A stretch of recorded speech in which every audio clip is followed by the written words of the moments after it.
더불어민주당이 내일 출범하는 선대위 1차 인선 결과를 발표하면서 본격적인 원팀 체제 돌입을 예고했습니다. 국민의힘은 오늘부터 대선 후보 선출을 위한 당원 투표가 시작되면서 주자 간 막판 표심 잡기 경쟁이 치열하게 이어지고 있습니다.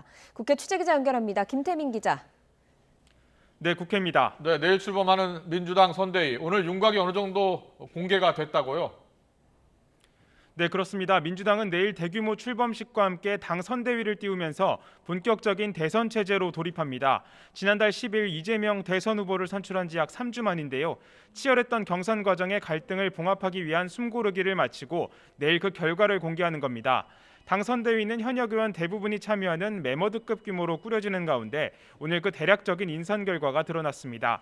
관심을 모은 공동선대위원장에는 기존 관측대로 통합 인선이 이루어졌습니다.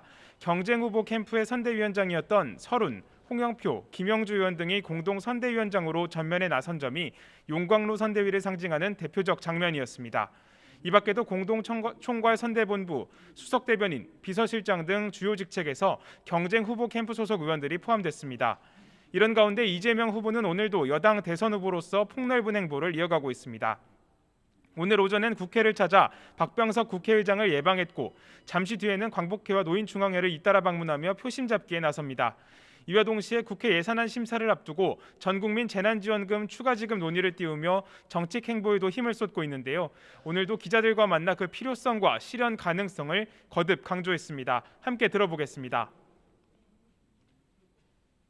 정치인들이 정치하는 것 같지만 결국 국민이 정치하는 게 현실이기 때문에 민생 현장이 너무 어렵고 또 초과 세수도 있고 하기 때문에 저는 합리적 결론에 이룰 수 있을 것이라고 생각합니다. 여기에 당 지도부도 화답했는데 먼저 송영길 대표는 연말까지 확보된 추가 세수를 활용해 국민 지원을 뒷받침하겠다고 말했습니다. 이어서 들어보겠습니다.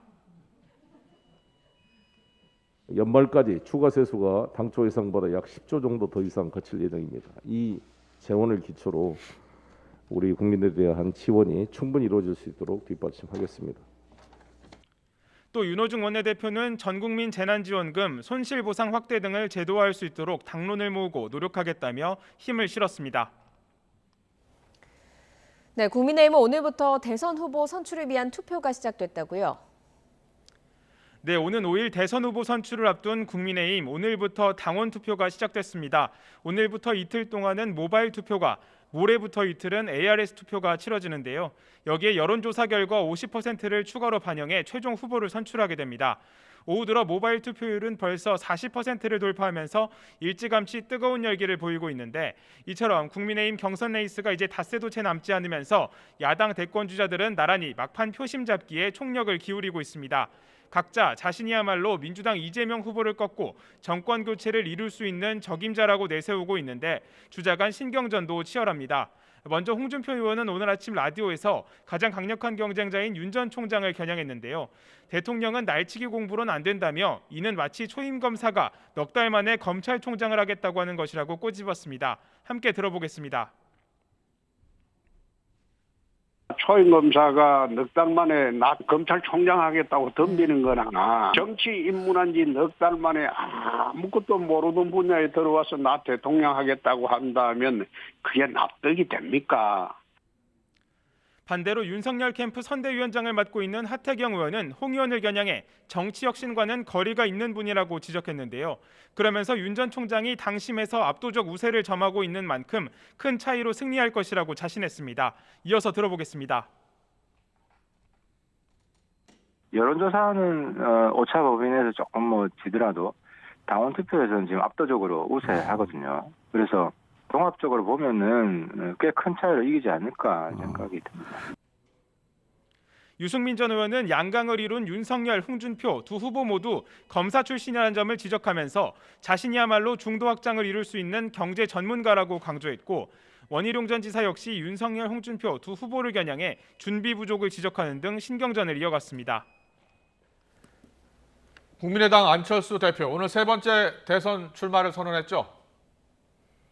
네, 국민의당 안철수 대표는 오늘 오전 국회 잔디광장에서 출마 선언식을 열고 내년 대권 도전을 공식화했습니다. 지난 2012년, 2017년에 이어 세 번째 대선 출마입니다. 안 대표는 출마 선언문에서 증오와 거짓, 과거에 머무르는 정치와 결별하고 대전환, 대혁신의 시대를 열겠다고 강조했는데요. 함께 들어보겠습니다. 이제는 더 늦기 전에 산업화 시대, 민주화 시대를 넘어 선진화 시대로 나아가는 시대 교체를 해야 합니다. 그러면서 여야 대권 주자들을 모두 겨냥해 날선 비판을 쏟아냈습니다. 민주당 이재명 후보를 향해선 부동산 부패 카르텔 범죄를 설계해 천문학적 부당이익을 나눠 갖게 하고도 뻔뻔한 거짓을 늘어놓고 있다고 꼬집었고, 야당 대권 주자들은 새로운 비전을 제시하지 못한 채 전근대적 주술 논란과 막말 경쟁으로 국민을 절망케 하고 있다고 비판했습니다. 오늘 안 대표가 대선 출마를 공식 선언하면서 내년 대선은 일단 민주당 이재명 후보와 이번 주 선출될 국민의힘 후보, 정의당 심상정 후보를 포함해 4자 구도로 출발하게 됐는데요. 국민의힘 주자들은 벌써 야권 단일화 논의를 꺼내들며 중도 보수의 분열은 필패라는 주장을 거듭 강조했습니다. 특히 내년 대선은 여야의 초박빙 승부가 예측되는 만큼 캐스팅 보트를 쥔 안 대표의 향후 역할이 주목되고 있습니다. 지금까지 국회에서 YTN 김태민입니다.